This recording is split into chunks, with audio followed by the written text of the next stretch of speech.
What's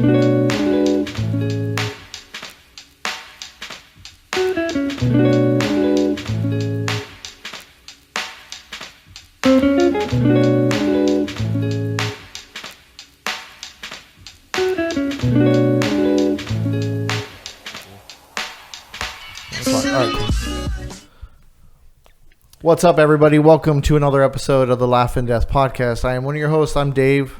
My name is Alex. And I'm Fernie. All right, on today's podcast, we're going to be talking about Gamestop laying off over 190 corporate employees in the past month. Amazon is on fire.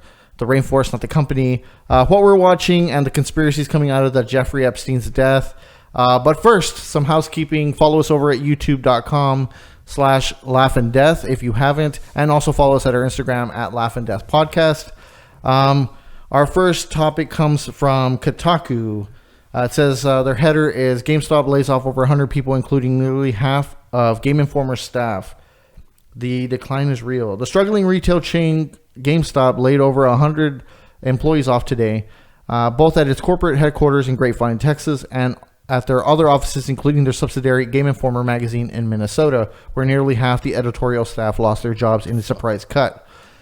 As a part of a previously announced GameStop reboot initiative to transform our business for the future and improve our financial performance, we can confirm a workforce reduction was implemented, impacting more than 120 corporate staff positions, representing approximately 14% of our total associate base at our company headquarters, as well as some other offices. GameStop spokesperson told Kotaku in a statement. While these changes are difficult, they were necessary to reduce costs and better align the organization with our efforts to optimize the business to meet our future objectives and success factors. We recognize that this is a difficult day in our company, and particularly for those who were associates that were impacted. We appreciate their dedication and service to GameStop, and we are committed to supporting them during this time of transition. This news comes just weeks after GameStop laid off dozens of regional managers following a brutal year that saw the company try and then stop trying to sell itself. GameStop stock has plummeted over the past few years as a retailer continues to struggle to stay afloat in a world where digital distribution has grown to dominate gaming.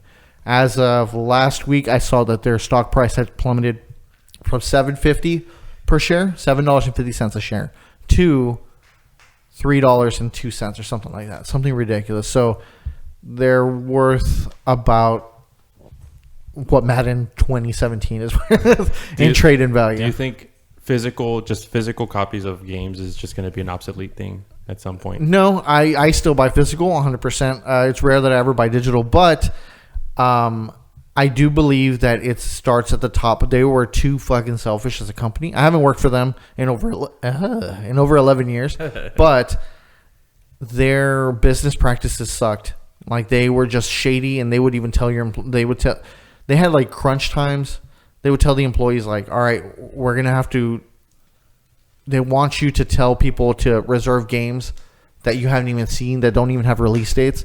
Something that was just previously announced or like mentioned, they're like, "Oh, this game's coming with a just to have some type of income or what?" Yeah, with a release date of to be announced 12/31 of 2006 or whatever. So like the last day of the year, because it could get pushed to the next year technically, so they can hang on to that $5.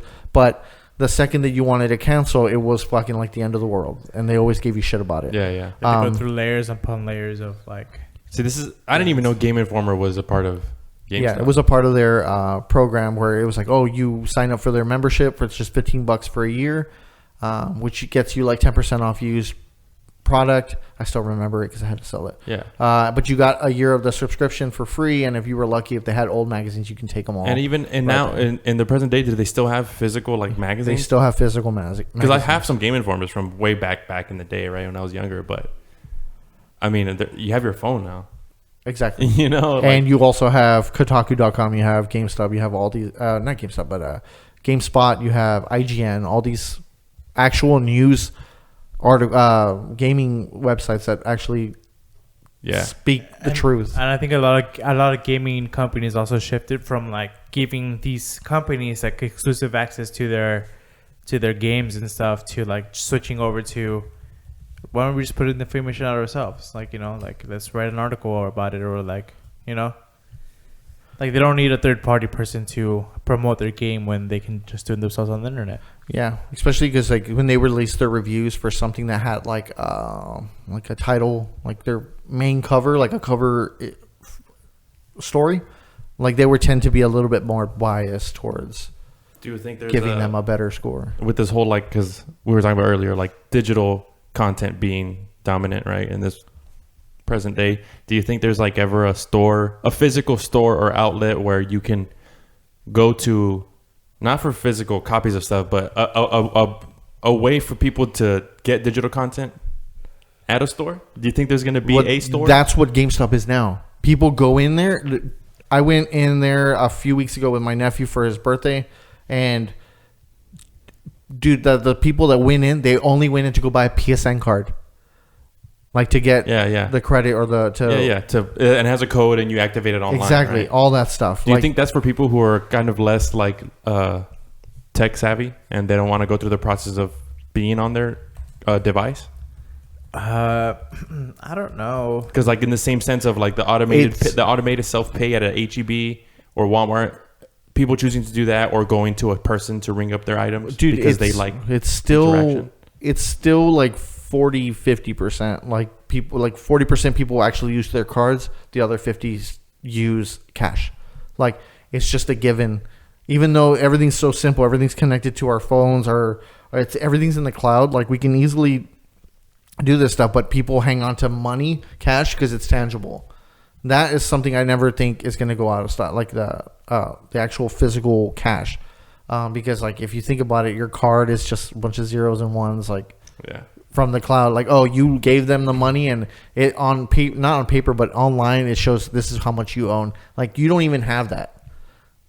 So people were going in and they were just buying like gift cards and other things. 'Cause they also sell like cricket like gift cards, like prepaid cards. They sell all this bullshit, dude. It's a fucking like a little. It looks like a KB Toys in there now. They have a bunch of t-shirts. I have been into some, and it just looks completely different. Just trying to get whatever they can to survive. Yeah, and with the stock being so low, one of my questions was like, imagine what if this is like one of those stories where it's tanking, the company's tanking, it's tanking, and then there's somebody who comes up with a good idea to flip the fucking business over its head and just come up with something that like really makes it work out, and they because it's a genius. It was a genius idea, GameStop.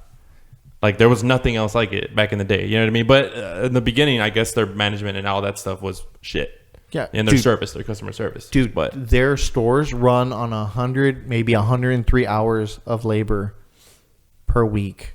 Jesus, you got to think they're making the store manager work 40 to 45 hours a week, sometimes 60. And then your assistant manager gets the other 40, and there's literally like 10 to 20 hours dedicated to the associates, and you also have a third key or several third keys, and you're in charge of everything. You're in charge of processing shipment. You're in charge of doing markdowns. You're in charge of all that shit. Like we used to do title on hand every day. That's when you would come into the store, and there would be a list of shit that you needed to mark down for the day, stuff that you needed to penny out, which means the value of that one item has gone to 1 penny. And so that typically when it got to that point, you would damage the product out. Like you would put a razor blade through a strategy guide or consoles, like different variants of video games and stuff like that. And it's just, it fucking sucks. There's like, nothing that's going to think about how we run on like a labor percent. And how it fluctuates, like, oh, you earned a little bit more. Oh no, you didn't earn enough. Like they are strictly like, oh, they would even like, oh, you all did so well the last quarter. We're giving you an extra 3 hours, 3 fucking hours, dude. That's my stomach. It's okay. There's no chance, right? There's no fucking chance, dude. Now with their management practices, their business practices, right now. They fucked over their store managers by making them because I went on this fucking crazy rabbit hole with some guy, Camelot 337 or whatever on YouTube. Mm-hmm. I watched like maybe 3 hours of his content, and they're like 30 to 40 minute videos where he's just talking about how bad GameStop is and how his time was with them. And he's the one who's breaking all this news too. He said he posted a video 2 days before this news broke that he's like, this is what's gonna happen. I have an insider source that just told me that this is what's gonna happen. And this guy was a store manager? Former store manager, Okay. yeah. And so I forgot where my point was, but they would fuck over the store managers by making them hourly. And so, but you couldn't make up your time, because if you say you had a kid that got sick and you couldn't go into work, they're not going to let you make up your time. So you're only getting paid 32 hours that week, or you're only going to get paid, even though they need you to be there 45 to 50. Yeah, they weren't going to pay you overtime, and overtime was prohibited. It's fucking garbage.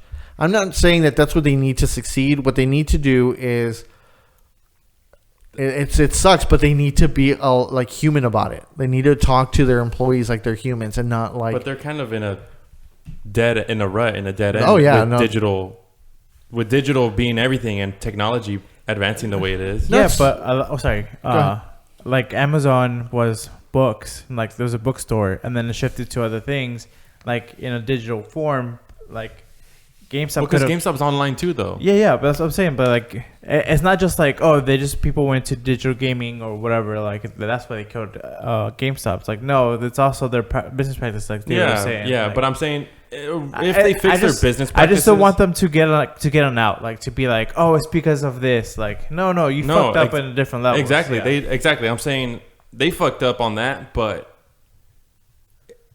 it's just the advancement of technology also beat their ass too, and they also just had horrible customer service. Because any experiences I've ever had at GameStop, they were just shit. I just stay away from them because I don't want to fucking deal with it. And they fucked over their customer by offering them $5 or $10, $8 for a game that they just bought a few weeks ago. And I understand depreciation, but it doesn't work like that. Where they would give a customer $10 for their trade-in, and they would go and sell it for $55. If they change their margins a little bit, instead, like, you're gonna get 50% back, but they wanted like almost 100% return on their trade-in. Like, that's fucking. And then the fact that they also, in the event that the game that you wanted, so Grand Theft Auto 5 or whatever, the one that just came out, was $60, right? But somebody traded one in and it was $39. Or if the trade-in one was $39, or I'm sorry, $55, but it went on sale that week for $39, they were fucking you over by telling you to buy the used one because it was cheaper than the one that was on sale. They want, because of the margins, they want more profit, and that's what fucked them over. They weren't 100% transparent with their customers. The last time I ever went to GameStop and actually did business with them, I went and I walked in with 25 games, and I'm like, how much can I get for these? Dude, there were some games that I got a penny for, and they didn't tell me I was going to get a penny for them. And as soon as I signed the thing, it was like, okay, we're going to give you $75 or whatever. I'm like, that kind of fucking sucks. So I started looking at my receipt. I only got credit for like 10 of them, and the other ones were only worth like a penny to a quarter. They fucked me over. Fuck them. Fuck this company. I'm fucking over it, and I can't wait for them to go under, because I'm just go get I'll go get my video game somewhere else. I haven't shopped at GameStop in years, honestly. I'm not really like at this point. I don't really care about physical anymore, and I mean, not that also I'm like so game invested. There's hardly very many games that I'm not very like a big video game head, but I'll play old ass games, But it's just way easier online, It's just convenience over anything for me, I think. And physical, I really don't care about it. I'm addicted to physical. This is how addicted I am. When I worked for them, I would do, I think they're called distros, where you would, not distros, but you would cut the game open, you would put it in the package, a little sleeve or whatever, and you put one on the wall, right? Oh, yeah. I would slit the game open, and then I would open the box and breathe in the air, because I fucking loved it that much. I'm the same way to this day, where I'll go buy a game and I'll slit like the plastic, and I'll just like suck in the air.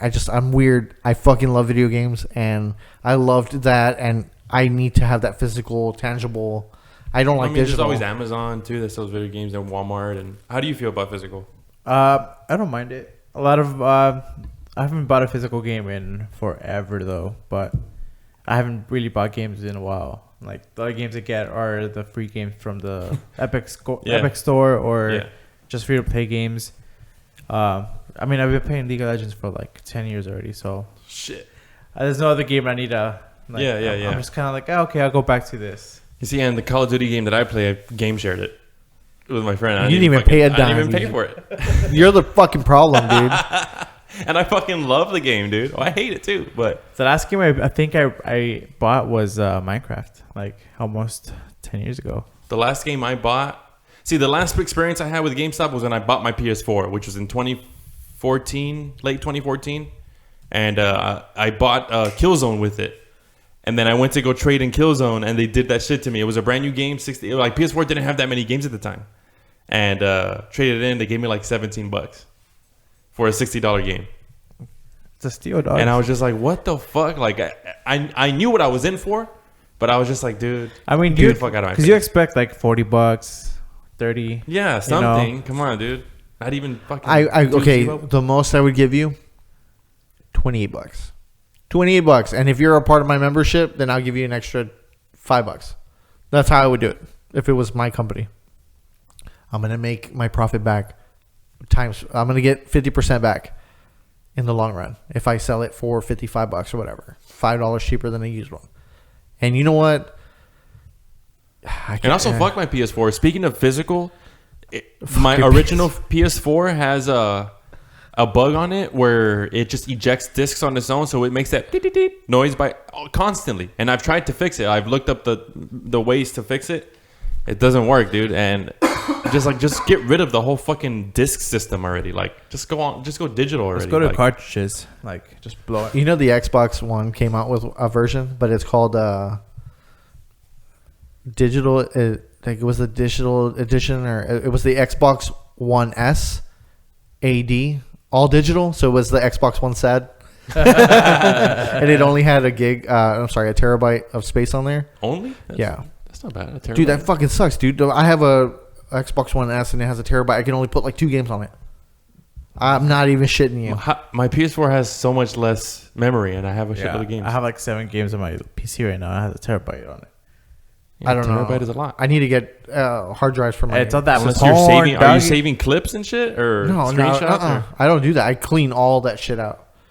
It's just all the when I got my my PlayStation Pro, I was like super happy with it, and then like I have maybe 4 or 5 like real like games on there, and I'm like at 100% already.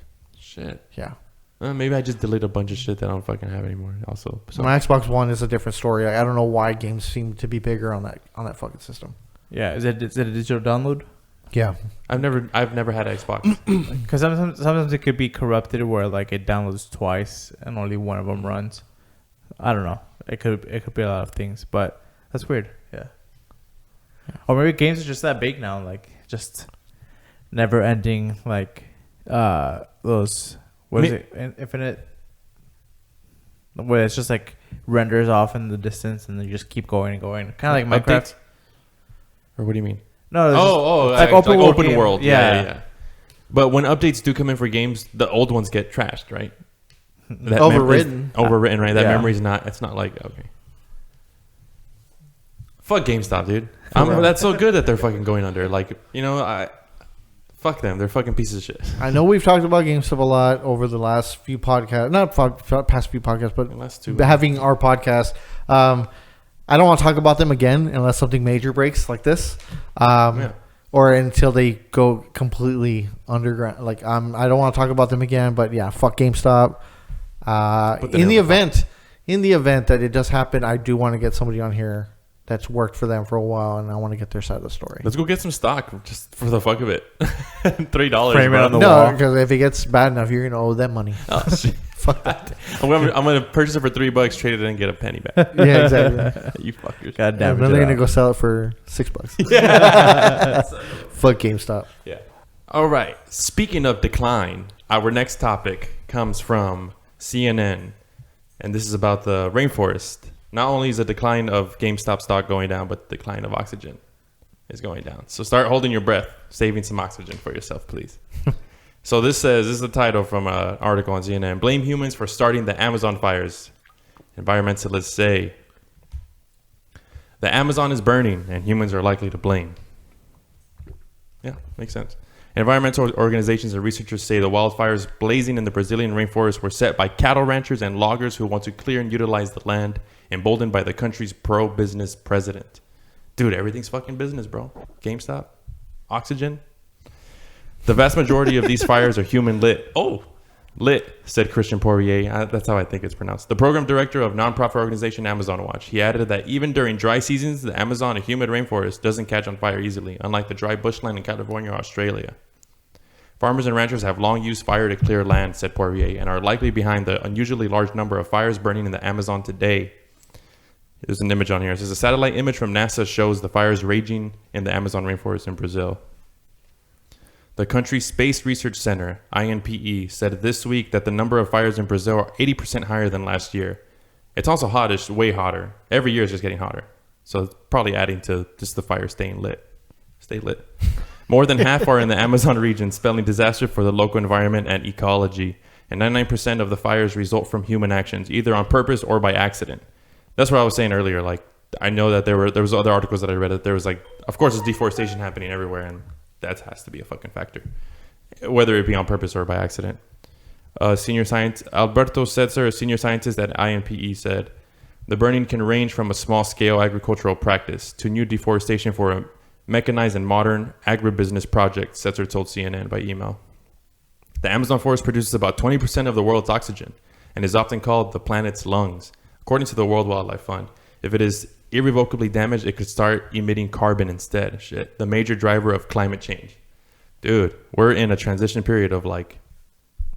Dude, I had no idea that any of this shit was going on, dude. I literally found out this morning when I was on Instagram, and Little Dicky posted a little article. Oh, really? Yeah, he's like, we got to get serious about this. He's like, the rainforest has been on fire for the last 19 to 20 days or whatever.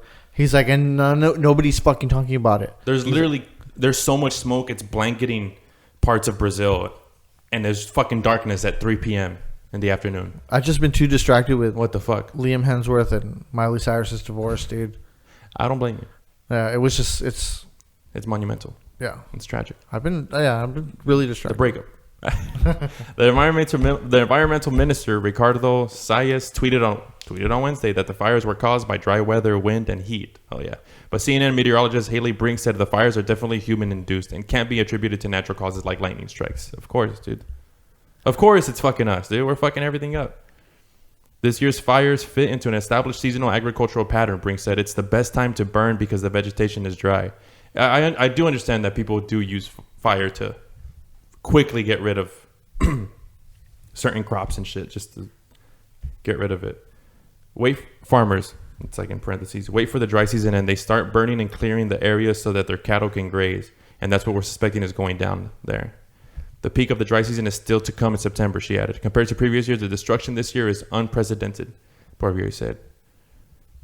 There's like images from space that the NASA is taking and stuff that you can see the smoke above the earth and shit. Not above the earth, but you can see it from space. Like you can see the fires and stuff, the smoke. It's fucking insane. Can you imagine being just like in darkness, like at 3 p.m. from smoke? And then what's that doing to people too? And them inhaling all that fucking smoke too. Like, dude, there's so many. It's like the California fires. Like it was bad. People were driving on the side of the highway and it's just like pitch black because of the smoke and the fire. It's ridiculous. And there's people, and just weeks ago, the director of INPE was fired after a spat with the president. The director had defended satellite data that showed deforestation was 88% higher in June than a year earlier, which Bolsonaro characterized as lies. They're just trying to save their asses, dude. Like nobody really gives a fuck. Like not even that. It's just like you're presented with facts, with like evidence of stuff, and they're like, no, just chill, dog. It's chill. You know what? You're fired. And like if you don't know why the reason he got fired is just like, oh, he could turn around and tell his supporters like, hey, he was fucking lying because fucking liberal, whatever, or whatever, because he's far right. Like he's had things where he's just like, yeah, I don't like gay people, or like just stuff like that, or even like the indigenous people that live in the rainforest that are like, hey, you guys are taking my homes. They're like, yeah, fuck you, we're gonna fucking kill you, and they've taken out tribes of like people like with the loggers. And they have the whole support of the government behind them because they're just money hungry. And then it ends off with, all the while, the Amazon veers towards potential disaster. The Amazon is incredibly important for our future, for our ability to stave off the worst of climate change, said Poirier. This isn't hyperbole. We're looking at untold destruction, not just of the Amazon, but for our entire planet. 20% of an entire fucking planet? It's ridiculous. And then he turned around and like was like, it's probably just the NGOs that are burning these fires to make me look bad. And NGOs are non-government organizations, which is kind of like environmentalist organizations or other organizations that care about the rainforest. But they were just like, he was just like, yeah, they're probably doing that to make me look bad because of all this shit. Like, it's like, okay, who's doing that? Like, I don't know, them. Like, he's used the same thing that Trump does, where he's like, people are saying, but I'm not saying, but people are saying, when he just means himself. Like, just projecting shit on everybody else. I hate this. It starts with I mean, dude, I know it's not until some bad shit happens people want to try to take action. It's only understandable. Once the news finally hits somebody, then they want to take action. Of course, it makes sense. How would I know about this? I'm not just thinking about the lungs of our earth. I'm thinking about my lungs first. You know what I mean? So, I mean, I found here on Business Insider, like, how can you help? I don't know. We're going to figure it out together, laughing deathians. I don't think that's so good. Anyway, 1, educate yourself and others. As we're doing here, we're trying to push the message across of, we don't know how tragic it actually is just from photos, but you can try to understand. You can learn more about the crisis from official sources and educate friends and family on all the details. The more people know about how serious the crisis is, the more that can be done. For those who can read Portuguese, or you Ecuadorians, no. I see you out there. No, just kidding. It's completely different, right? It's completely different. Yes. Reduce, reuse, recycle. I mean, from the jump, bro. Early 2000s in elementary school. Miss Fitzgerald, what's up? That's my. But it's not. It's. I don't even think any of these. Donate to charity. That's not going to help, man. It's the Brazilian government. At least it's number 1. Educate yourself and try to spread with social media. Maybe something. Volunteer. I don't know. Let's fucking go to Brazil, bro. Because I say this shit's fucked up, but like, what am I gonna do? I'm not gonna do anything about it. I can't do anything about it. Also, not at least expressing this how we're doing on the podcast. Maybe nobody's listening to us, but maybe that Ecuadorian has connects in fucking Brazil, and he's like, yo, these fucking dudes talking about GameStop going down. They're also talking about the Amazon, dude. Make your voices heard. Who knows, man? Now more than ever, there could be a societal revolution because of social media. But it like desensitizes people. Like if it's okay, so if 3 people get killed, it's a story. But if it's like genocide, it's a statistic, and like nobody gives a shit. It's so hard to fathom how much damage has been done. Like millions of people were killed in the Holocaust. Or not millions, but maybe 100,000 people were killed in the Holocaust, and nobody bats an eye. Because I mean, not like that, not like in an unsensitive way, but like, fuck, I don't know how to fathom or understand what. Yeah, we can't. I wasn't there. I don't understand, and I'm not there, so I really don't understand. But like, fuck, it's bad. Yeah, I think at least we're talking about it, and that's all we can do. And instead of staying quiet. Yeah, and it's not just like, oh, it's a fire, so like, let's fucking put the fire out. Like, fucking, that's not like they're not trying, and it's like, I think I saw the stat was like, it was like a football field of burning like every minute, so like 100 yards a minute. Shit. And just how big the rainforest is, it doesn't seem like it's just like a little blip. I think it's more than 75,000 fires since January that have been going on in the rainforest. So it's just not like, oh, it just happened right now. Like, it's been going on. It just finally caught to the big fire that we're seeing and like now. as they said, the farmers have used fires to clear their land. Yeah, and to help their cattle graze and stuff, which is something they've normally done in the past, but now it's way too hot, I think, with how the climate is now, which is adding to the fires just staying lit. And not only that, like most of the time there's fires, because there's fire burnings here in the valley too, like, but it's controlled, and it's like, okay, you can do this much or whatever. But with Bolsonaro, the president of Brazil, he's just like, just go ahead, like, just fucking do your thing. Like, he's gutting a bunch of agencies within the government that restrict these type of things, or like like, I don't know. He's just being like, go ahead and fucking make money for us. At least maybe this happened. Like, not okay. I know we're talking about it, but if more people are talking about it, they're acknowledging that this is a big part. The environment is a big part of human life, and maybe understanding the crisis a little bit more and what can be done, what efforts can be done to try to slow the damage down, because there's irreversible damage being done from this happening for sure. Mm-hmm. Especially for the people who are in the area, like what they're breathing right now, what kind of damage that's happening to them. So, and I think the president was also from Brazil. He was also saying like, I forget what country. I think it was like Sweden or something, like one of those Nordic countries. They're just like, hey, we need to take care of this. Like, let's do something about it. He's just like, why don't you mind your business? Like, it's not your rainforest. Like, it's not your country. Dude. Those are the lungs of the country. I mean, of the world.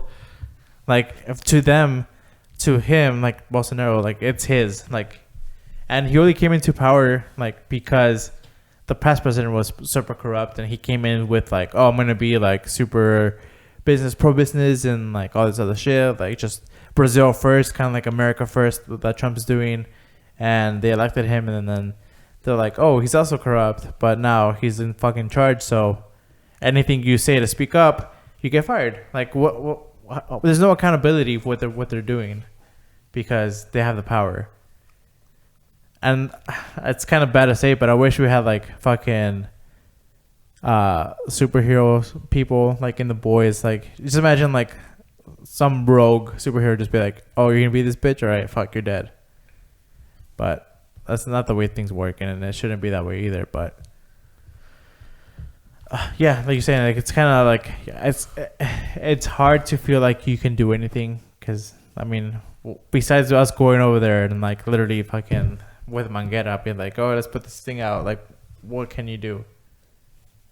Jair Bolsonaro, whose support of Amazon deforestation has earned him the nickname Captain Chainsaw, is blaming the fires on environmental groups.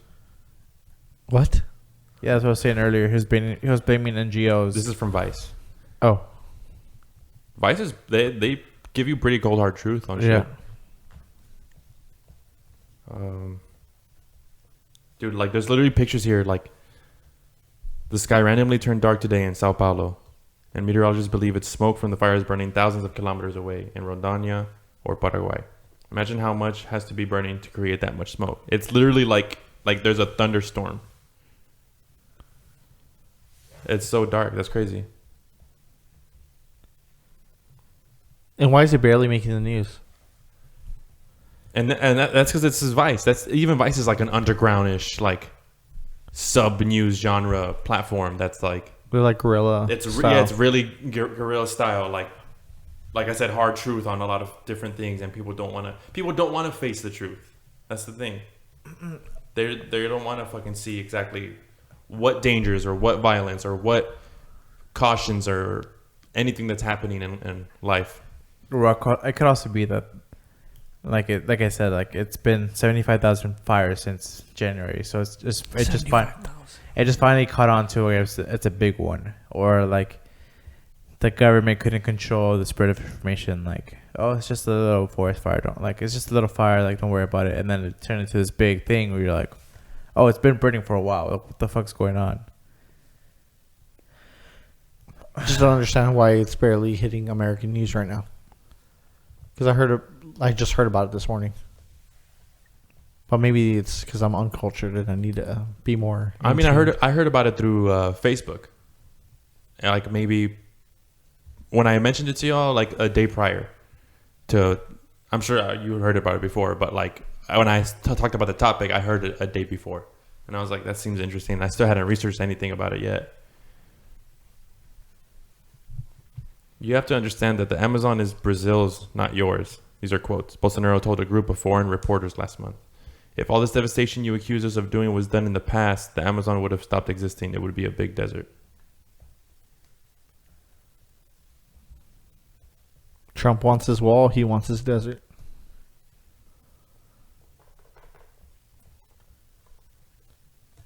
Dude, hopefully bad shit always has to happen for something to get placed in, like a step to be taken towards something better. sometimes there's got to be some bad shit happening, and hopefully something gets better. But the way, at least in America, it's kind of like the opposite of that. And I don't know how Brazil is, but from their leaders, from what it seems like, what their leaders are doing, it kind of seems like it's just we're just constantly taking steps back for our natural, like for our natural lives. I don't know. Technology advances, but nature just fucking is getting fucked. I don't know if you see I don't know if you've seen Iceland. They had a glacier melt, and they dedicated a plaque to this glacier, and it said something along the lines of let me see. Let's see what it says here. It says, "A letter to the future. OK is the first Icelandic glacier to lose its status as a glacier. In the next 200 years, all other glaciers are expected to follow the same path.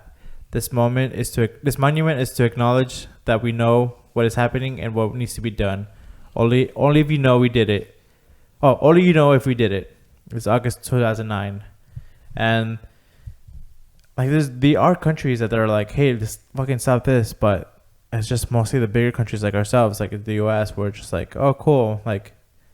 We can do this, but let's not. I think Trump is so pro-American supposedly, but then he rolled back protections for the American bald eagle. Isn't that the symbol of the U.S.? Isn't that something you would be like, oh yeah, let's fucking protect it? No, they're just like, nah, whatever. Fucking Obama put this in place. All right, fuck it, let's scrap it. That's so fucked up. That's so crazy. Well, maybe they should roll back the thing here in Texas for the mockingbird, because I fucking hate those little cunts.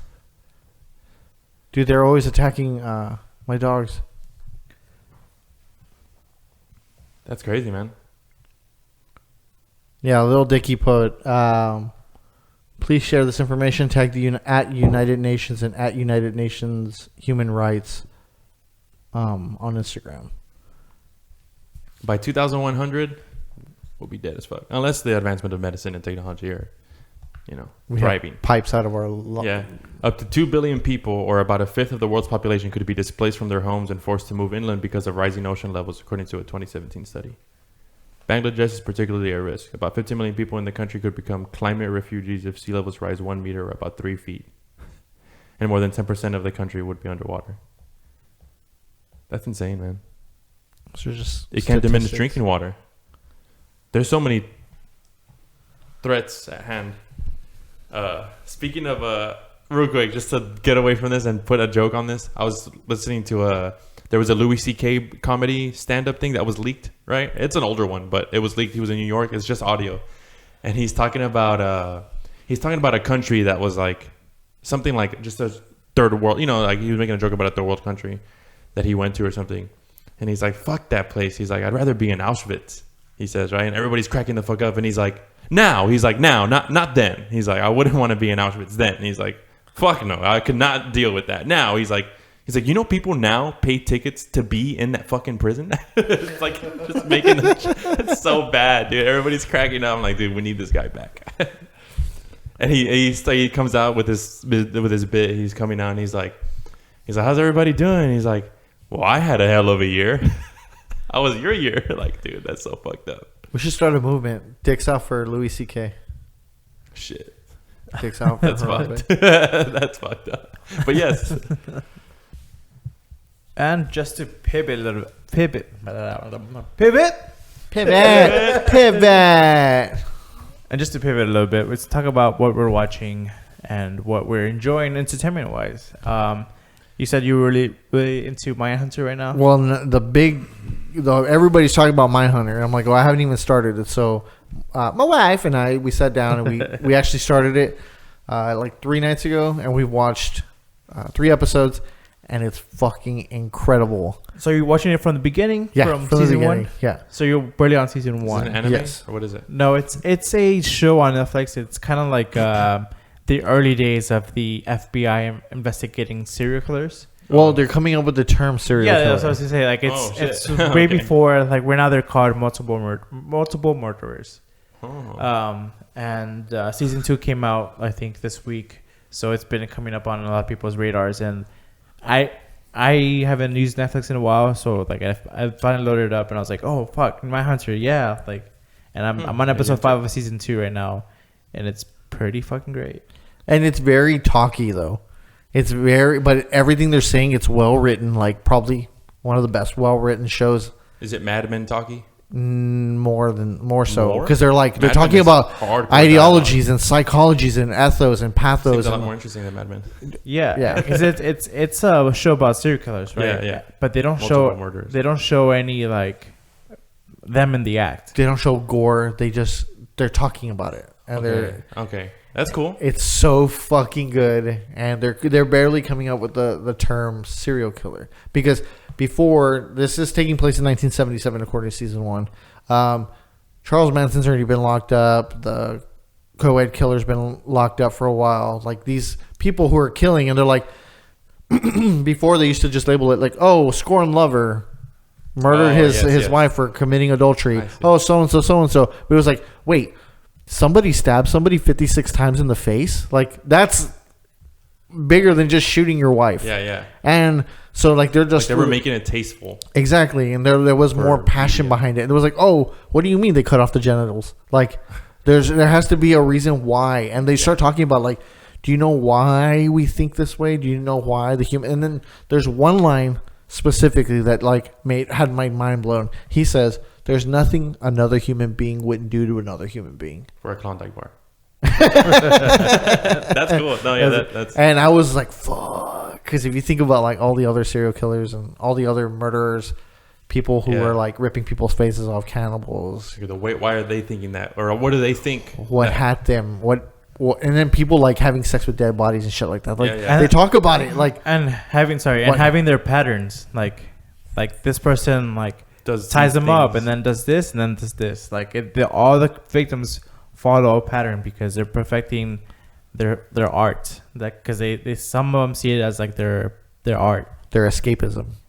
It's so fucking good, dude. I need to get into It's that. very talky, though, but everything they're saying is super interesting. And now after season episode, I just finished episode 3. They're opening the world, and this is what's freaking me out too. Because, like, I thought it was just going to be this.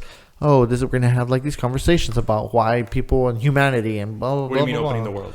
Like, it just telling the public, or what? No, do you mean? like, now there's a universe, like, kind of like the Marvel Cinematic Universe. Now there's a universe. Because they deal with, like, famous cases. Like, just no spoiler for season 2, but they kind of talk about a murder spree in Atlanta that was going on around that time, and they talk about BTK, and they visit, like, other serial killers where, like, I've listened to, like, true crime podcasts, so they talk about these serial killers, and I'm like, oh, I know some of the facts about this case, and these people are made up, so they kind of, like, touch on, like, hey, like, this happened when you did this, and, like, why did you do this, and, like, I don't know, it's really good.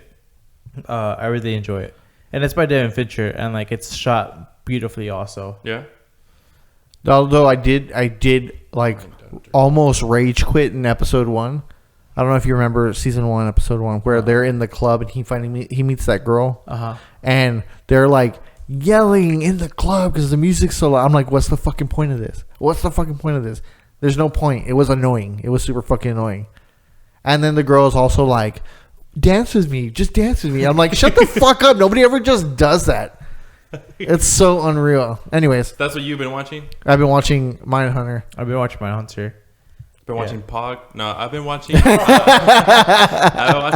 we actually, for some reason, we tried it once before and it didn't work, but we're watching Orange is the New Black. And the more episodes, like, the further I get into the episodes, the less chemistry I see between the actors, like the actresses. Yeah. Actors. I kind of like the chemistry's not there. Like, for Is me, this I'm the just same like, girl who made Weeds? No. Did you ever watch Weeds? I watched Weeds, yeah. I really liked it. I thought it was Towards the last same 2 writer. seasons, it was kind of like, all right. Oh, it was garbage. Yeah. But I don't know. There's, like, I guess they have a lot of flashback periods in Orange is the New Black. Have you guys ever seen it? No. And it's like they try to portray a chemistry between, like, these two girls that were lovers at once. A girl who used to be lesbian, right, and then she became straight, got married and stuff. But she meets her past lover in prison, again. Right. And she's like, and they kind of have flashbacks to that, and the chemistry is just so off on a lot of points. And I'm just like, it's kind of hard to watch. It's Is that it- girl Donna from that '70s show. Oh, She's one of okay. the actresses in there, and her and like she's awesome in that '70s show, right? Like I love her in there. I never thought so. What I love In that dude. 70s show, I hated her. I thought she was the oddball. She was I loved her. Big Red. Like I was just, didn't care for her. I loved her. Of the But- entire cast, she's my But least now, favorite. like her, I don't know. It was just off. So it's kind of like when me and my girl get into a show, we'll be like texting each other, like, "Oh, you want to watch this today? Let's do it. I will make the thing to do it, right?" And it's like we'll like, "Hey, you want to watch it today?" She's like, "Nah." So I don't think we're gonna. I don't know how long that life of Orange Is the New Black is gonna be for us because it's already kind of like getting annoying. So Mindhunter sounds cool. I'm gonna ask her about. I had that same feeling with Euphoria on HBO. I was like, oh, I'm gonna check it out. Like it's a brand new show. Like they've been pushing it all through Game of Thrones and shit. And it's good. Like it's like it keeps your attention because it's like, what the fuck is gonna happen? Or like it's just, but all the scenarios are just too much.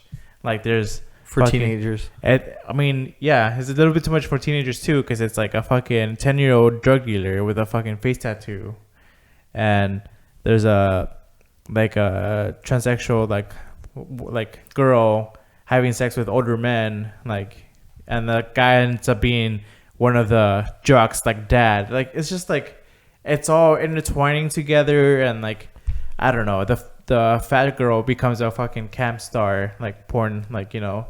Like it's just like I don't know where the fuck these people go to school at, or like who thought of this. Like this is like what kids are going through now, but I was like, that's a little too much.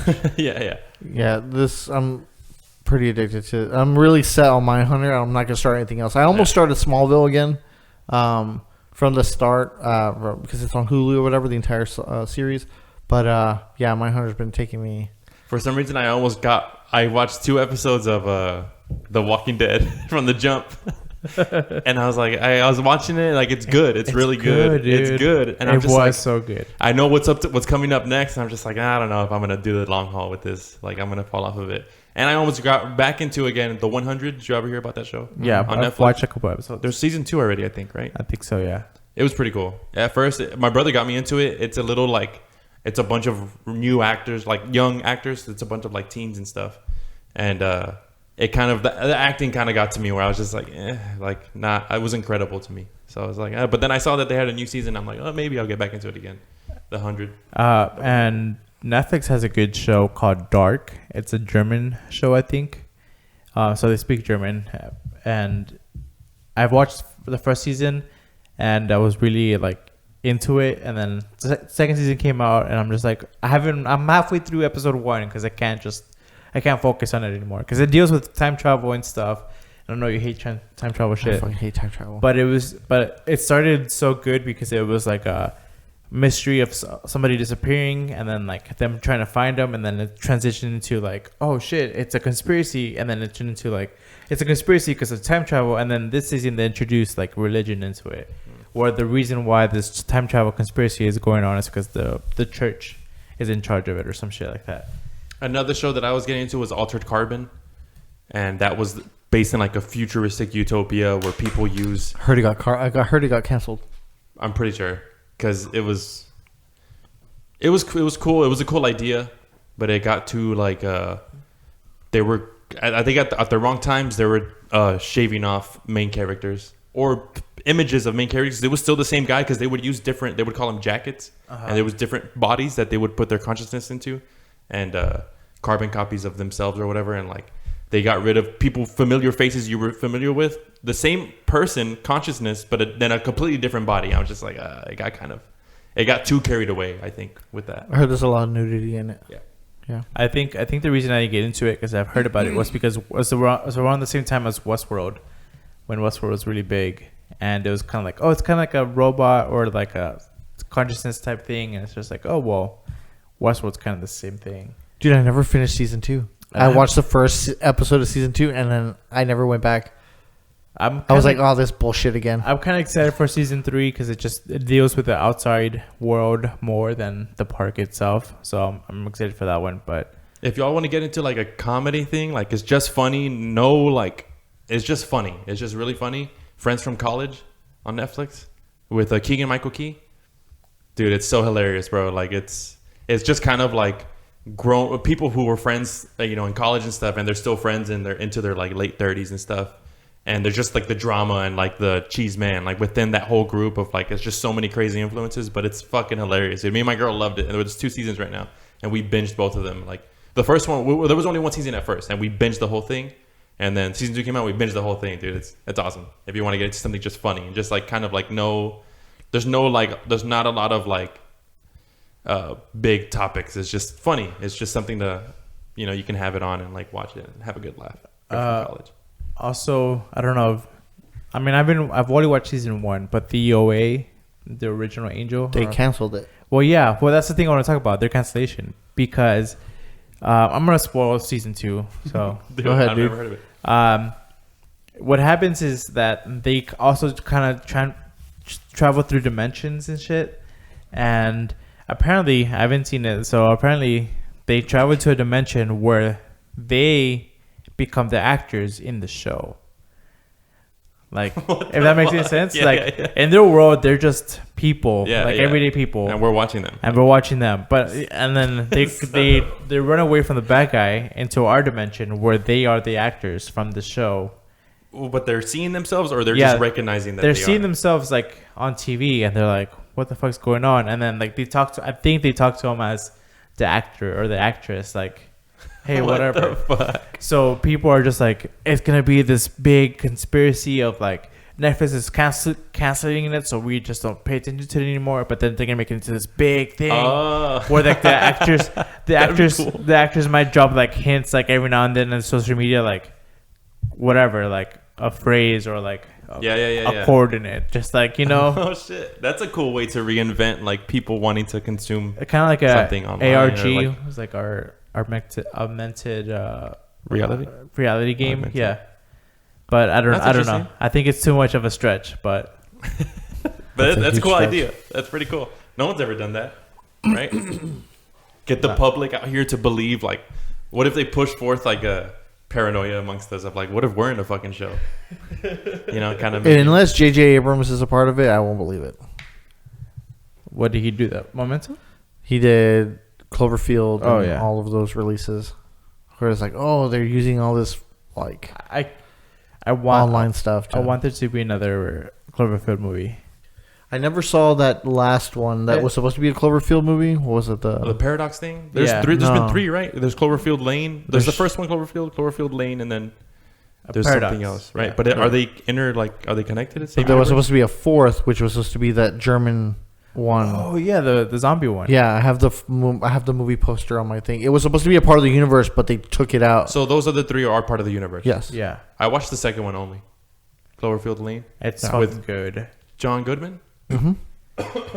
My boy. Love He was John. really good in it. It was I really like good. I like how they just kind of took the script and then was just like at the end, because it was a suspense thriller. Yeah. The And whole then movie. Yeah. And then at the end, it's just like, it's part of the Cloverfield universe. What's up? Yeah. It's fucking crazy. They're in a bunker. If and you couldn't shit, tell and, by like- the name, but Yeah, of course. Which kind of has a speculation of like, is it just the same name that they wanted to use, or is it a part of the universe? And you don't find out until the end with the whole fucking introduction of aliens and shit. It was a cool movie. I liked it. So 2 things. So speaking of John Goodman, I just started watching this past Sunday. First episode just came out. The Righteous Gemstones, which is a comedy that was written and directed by Danny McBride, who I absolutely love. And then it's about a family. They're like the Joel Osteens. Like, they're bigger than Joel Osteen, where they're like the most rich and most powerful like religious group out there.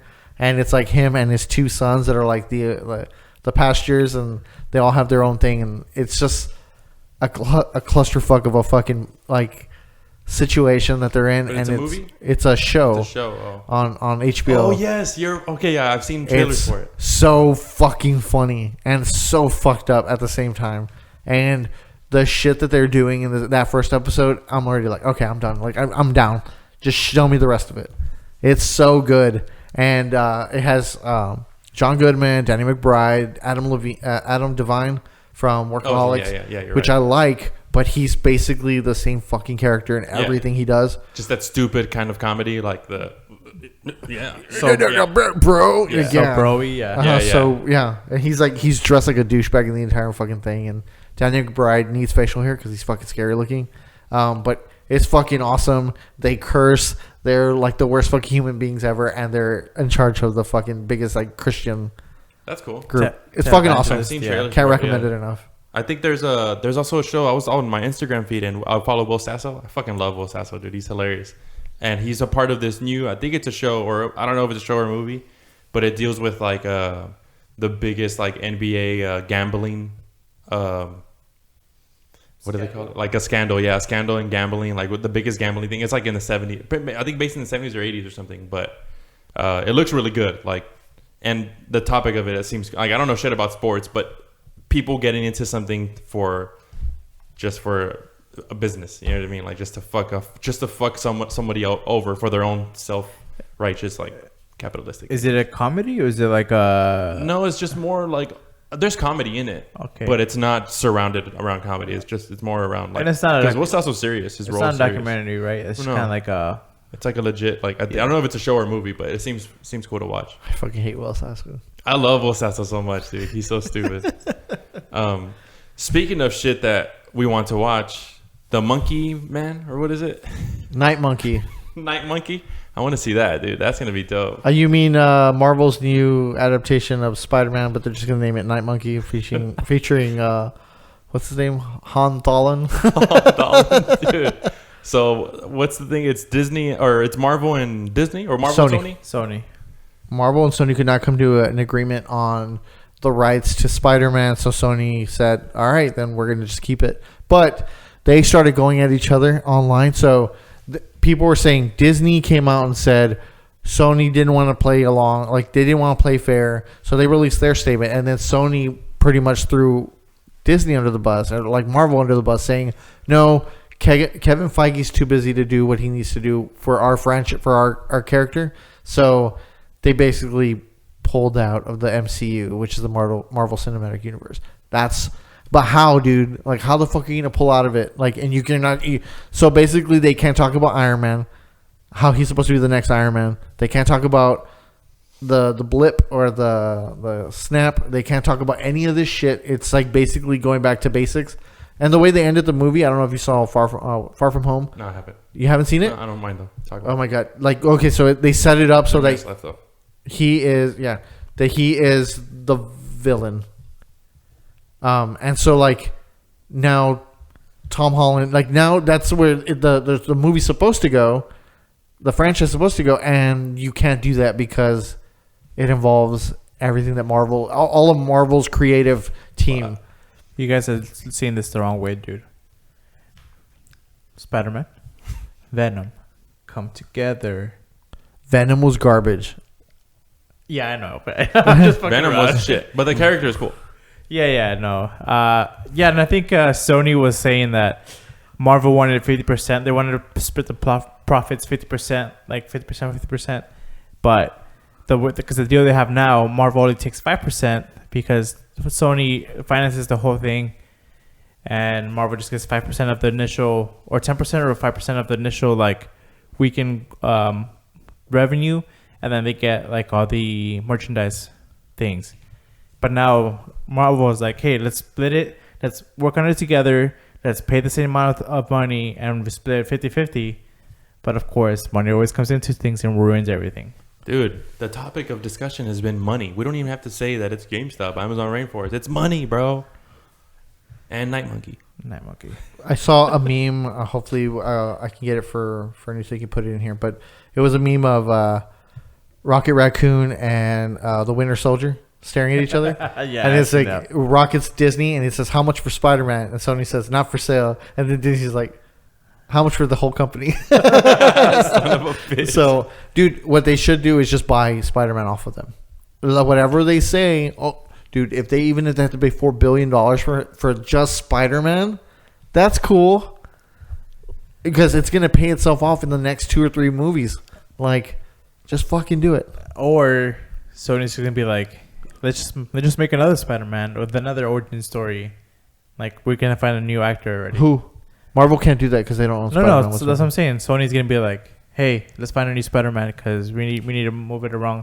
So that's gonna be like a fourth Spider-Man. I guarantee it. Like in the next 2 years. Well, Tom Holland is still contracted to do 2 more movies for Spider-Man. So for Sony. And this morning I saw that Tom Holland had unfollowed Sony pictures on Instagram. Damn. And like, yeah, so he's pretty pissed off about it now that he's all by himself. But and a lot of the actors from the Avengers or the MCU are like, yo, what the fuck, Sony, help our boy out. Like, well, then again, you got to think how this storyline or these threads go on through the rest of the MCU. That's going to totally fuck up the next 4 years, 4 years of scheduled movies. So we'll see. I just wanted to like, do you think, because I've seen like memes and stuff coming up out of it, which is fucking awesome. But I saw someone like bringing up like, bring back Tobey Maguire. Like, just bring back Tobey Maguire and make him Spider-Man. Dude, I was excited if they were going to do the multiverse. Like Seems cool. In the second, in Far From Home, they talked about a multiverse. I'm like, that'd be cool if all the Spider-Mans that have ever come out exist in their own universe.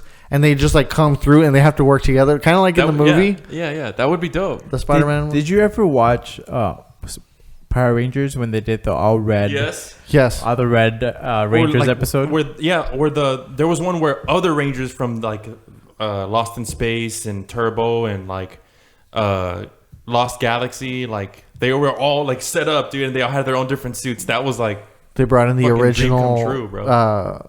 Red Ranger. They brought in the Zeo Ranger as Tommy Oliver. Yeah. Woo, it was good shit. That was fucking good. Do that. Dude, exactly. Like, fuck. Exactly. Yeah. Like, it's fucking incredible. And I thought they were going to do that, but they totally fucked everything up.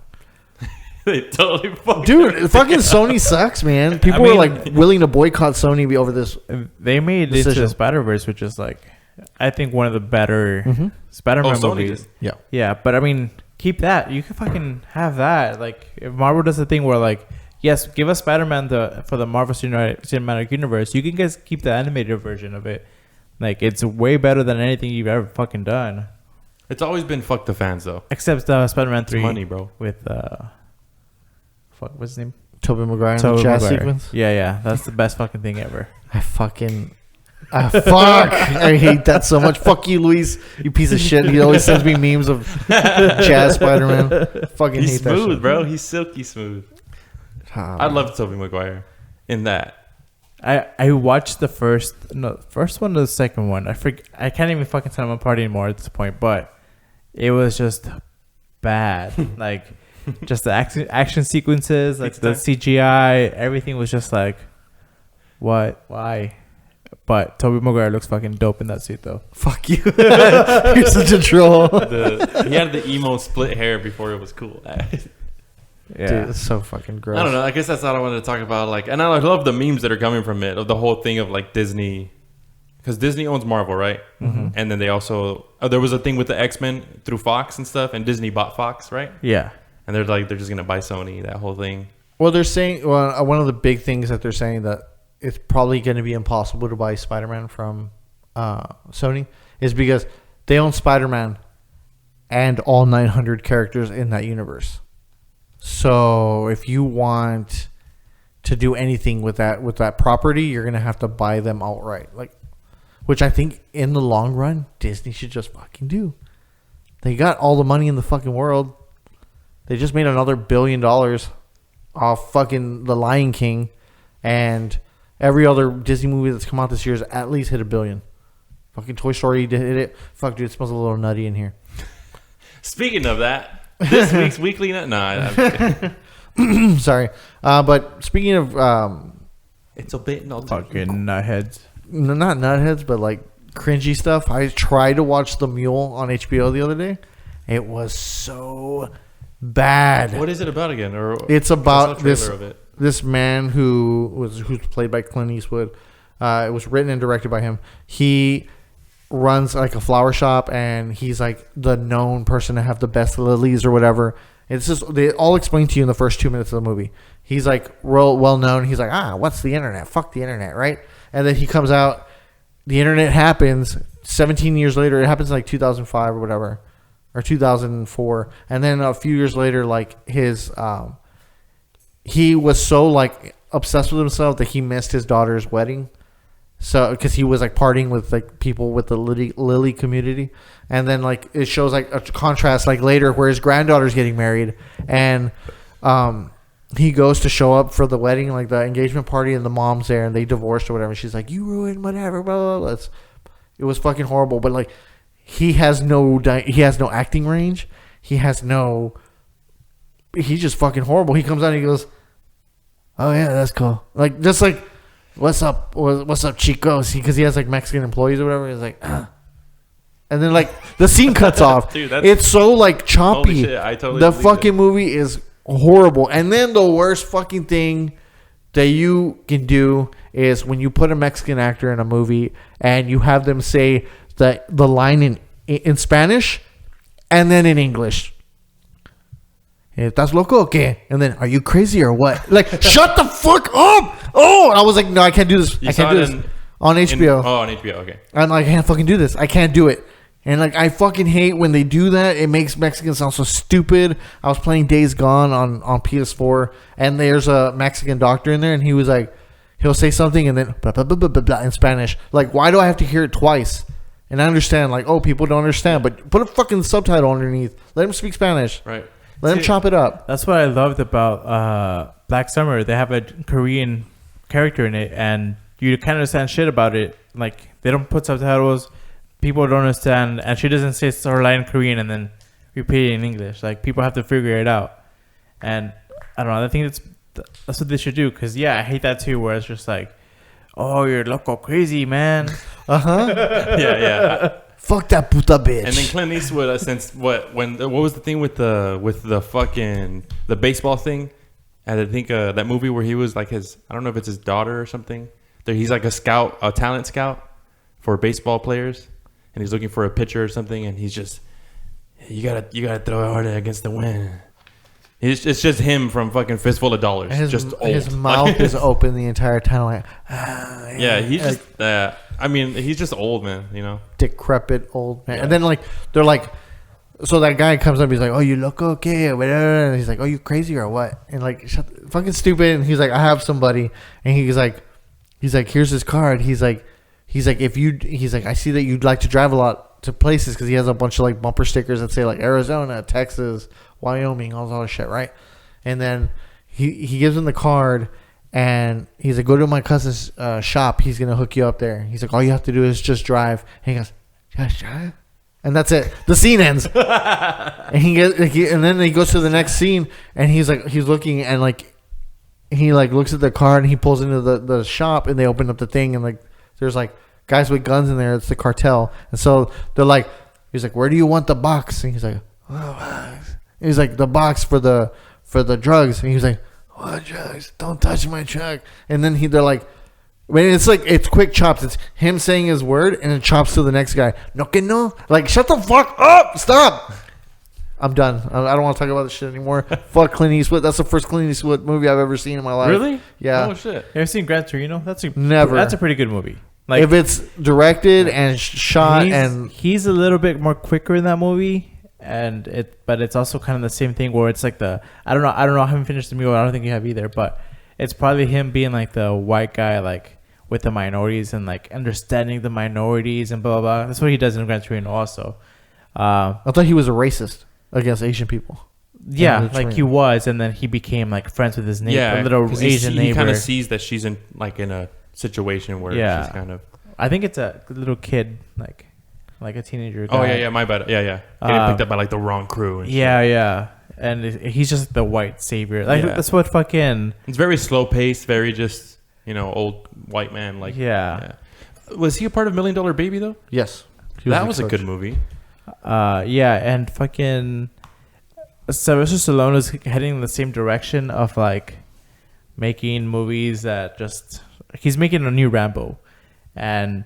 Yeah, it's like he's taking on the Mexican. I don't think it's Mexican, but he's taking on the cartel, like in this Montana town. It's like in the fucking mountains, and it's like he has his own ranch, and it's like, oh shit, there's cartels here too, and they're trying to take over my land, and it's like, what? I mean, did you ever see his westerns and stuff? Like, no. It was very. If you look at it, if you watch that, what he's doing now is perfectly in matching what his character is. It was just shots of him like with a toothpick, and it's just young Clint Eastwood. Just, you think you're lucky? That's it. It's just. And then it cuts away and then comes back. But it's. I mean, he comes from an era that's like that was the fucking. It was just westerns and like different renditions of what a cowboy was, you know, for I guess what certain time they were trying to portray. And I kind of like Fistful of Dollars and all those fucking movies. I've always wanted to see Dirty Harry because they're saying, oh, that's like if you love movies, you should watch Dirty Harry or whatever. Or do you feel Lucky Punch that movie or whatever? Yeah, he's specific to a certain role, and of course he's not really going to be. Well, he's garbage. Have a lot of range. That's all I have to say about that. Clint Eastwood, dog. He's got to die sometime. Everybody's gonna. It's gonna outlive all of us, dude. Yeah. Moving on, let's talk about the conspiracies that came out of the Jeffrey Epstein's death. I say murder. Everybody's saying that he hung himself, and I heard that there was like a statistic that came out like, oh, people that hang themselves like even violently, like off like trees and stuff, and like that deliberately throw themselves off. That there's like a 4% chance that they actually break their trachea. Yeah. And he had 3 of the 4 bones in his trachea crushed. And they're saying freak accident or what? Because apparently he threw himself off his bunk bed or whatever. But how? I don't understand how. Bed? Yeah. Yeah, because the cell they're supposed to have roommates, right. Especially when they're in suicide watch. And a couple of weeks before he committed suicide, I don't know why I'm air quoting, his roommate woke up to him in the middle of the night, like trying to commit suicide, and like he called the guards, and they like, you know. Here's a picture of his cellmate. Yeah. Does that look like a guy that can crush someone's trachea? Dude, what do you believe? I don't know. I think it's possible that he did. Is it or is it just easy to? And he's chilling with dogs. We'll put that picture in the thing. Ridiculous. Yeah, I don't know. A lot of people are like saying that this is like they offed him so that he doesn't involve anybody else, and like because all of the investigation kind of died with him, like, but. Other people are still trying to push along with other avenues of like investigations. Or was part of that whole thing. Yeah, because it's if you guys don't know who Jeffrey Epstein is, he was a millionaire financial advisor that was friends with a lot of powerful people, including Bill Clinton, Trump, Prince Andrew from the UK, just lots of powerful people, and he had a island where. Apparently people would go and visit to have sex with underage girls, and it's a lot of shit that he's done that, and people think that he has blackmail on a lot of people, and him being silenced is like, you know, the way to. If that shit is true, there's got to be somebody else that's involved in. Well, her right hand woman was Ghislaine. I forgot her Ghislaine Maxwell. And she's been in hiding or just, you know, out of the public eye for a while. And I think last week, she was spotted in an In-N-Out in California, reading a book that was the title like "The Secret Life of CIA Officers and How They Get Killed." So it was kind of like people thinking that she was kind of playing games with them also because she's gonna be investigated. Like because she's named in a lot of lawsuits with girls that have said that she's the one that recruited them for him. Shit. When they raided his house, they found a painting, which is this one that I'm going to show you all, of Bill Clinton in a blue dress in his foyer. So as soon as you walk into his house, that's the first thing you see. No way. Yeah. So he may have. And it's a conversation piece. Like people talk about it. Like it's well known that this is what happened. Like one of his maids, they interviewed one of his maids in the house, and she confirmed that it's there or whatever. And so she had taken a picture of it and she sent it to the media, and this is what was going around. So they're saying that the Clintons had ties to him, and also Donald Trump had ties to him, and it could go as far as like more powerful people across the world. Well, a guy from Israel, I believe, had given him a $48 million home. Let me see. Home Israel Island. Everything's just a South Park episode. Yeah. So his house looks like a temple that you would find in Israel. That's a $48 million home. It's only worth $48 million because it's on its own island. It looks like the temple, like a temple of Israel, the Israel flag. And so this guy has so many connections that's why everybody's thinking like somebody killed him. They had to have murdered him because it just so happens that both security guards there's two on watch. Both of them were asleep. His cellmate is this guy, but he wasn't there allegedly. This big fucker the guy I showed you in the picture. Yeah. And they're also saying that there was, when they raided his house, they had hard drives of videos and photos and stuff like that can self-incriminate a bunch of celebrities and a bunch of powerful people. Now, if you think about it, do you remember Hot Dog Gate?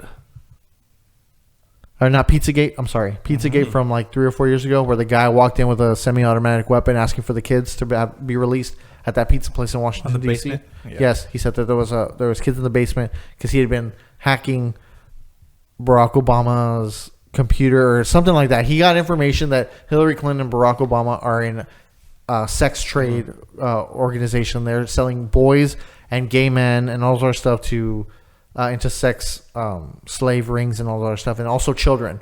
So he was trying to free the children.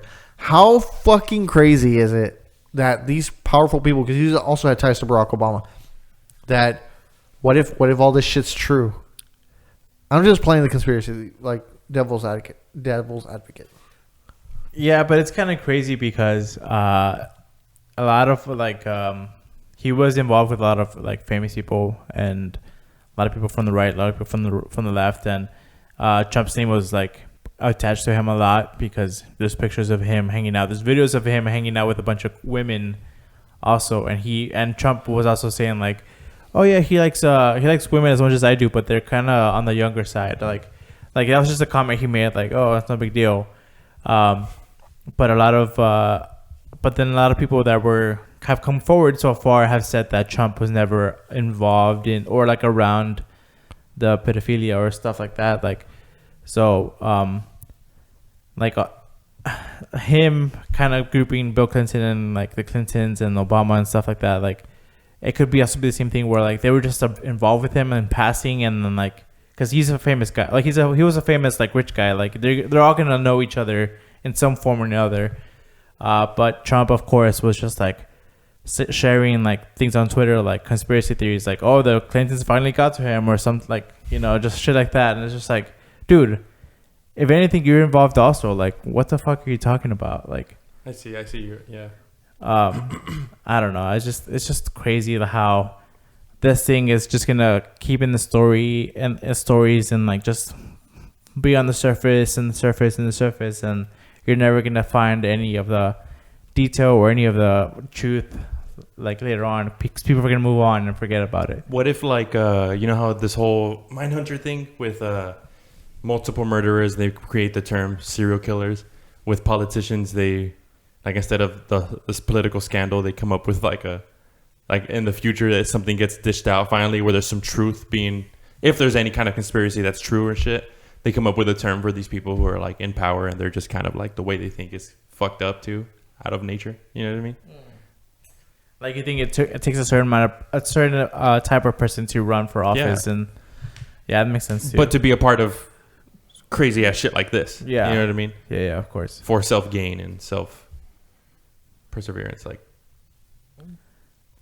That's crazy. There's too many. I'm telling you, everything's a South Park. Everything's a South Park episode. It's scary though, because if you think like, with these people that you're supposed to trust, and like these politicians you're supposed to trust, and the powerful people, princes from other countries and stuff like that, like and not to spoil some things, but like there was a part in Mindhunter where this thing was going on, and the local politician was just like, hey, thank you for coming and helping us investigate, and then they kind of got some information, and they were like, "Oh, cool. I'll talk to you in a bit." And then like he comes back like later that night. He's like, "Yeah, thank you guys for coming. We don't need you anymore." And it's like, whoa, like we're still not done. And it's like, nah, you're done.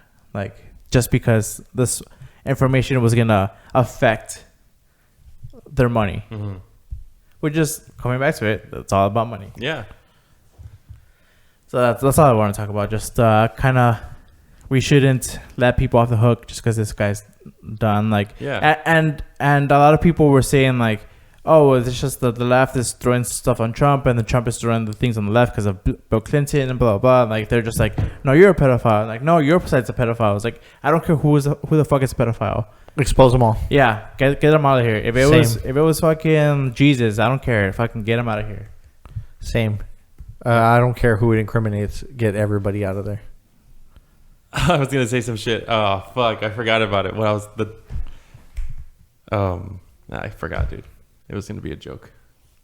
Dealing with this shit. Fuck, dude, I lost my train of thought.